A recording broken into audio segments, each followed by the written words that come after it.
মনোযোগ দিয়ে তুমি এত কি ভাবছো বাবা, জানতে পারি? কি আর ভাববো বলো বাবা, তুমি তো জানোই ফিলিস্তিনিদের অবস্থা, তাদেরকে নিয়েই ভাবছি। হ্যাঁ বাবা, কি আর করব আমরা, আল্লাহর কাছে দোয়া করা ছাড়া আমাদের হাতে যে আর কিছুই নেই। যাই হোক, তুমি কেন এসেছো বাবা, বলো।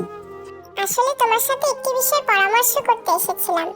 আমি চাইছিলাম এবার আমার ঈদের শপিং এর টাকা এবং তোমার যাকাতের সম্পূর্ণ টাকাটা ফিলিস্তিনিদের ডোনেট করতে। মাশাআল্লাহ মাশাআল্লাহ, আলহামদুলিল্লাহ। তোমার মাথায় যে এত সুন্দর একটি বুদ্ধি আসবে তা আমি চিন্তাও করিনি।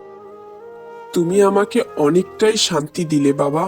আমি চিন্তা করছিলাম আমি তাদের জন্য কি করতে পারি।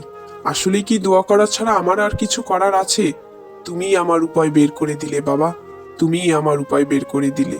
তোমাকে অনেক অনেক ধন্যবাদ, আর আল্লাহর কাছে অনেক অনেক শুক্রিয়া তোমার মতো একটি সন্তান আমাকে দান করার জন্য। বাবা, আমরা আরো একটি কাজ করতে পারি। আমাদের কাছে যত বন্ধু বান্ধব প্রিয় মানুষ আছে তাদের কাছে বলতে পারি তারাও যেন তাদের যাকাতের টাকাটা ফিলিস্তিনিদের ডোনেট করে। হ্যাঁ অবশ্যই বাবা, তুমি ঠিকই বলেছো। আমার অনেক কাছের বন্ধু বান্ধব আছে যারা আমাকে এই কাজে অবশ্যই সহযোগিতা করবে।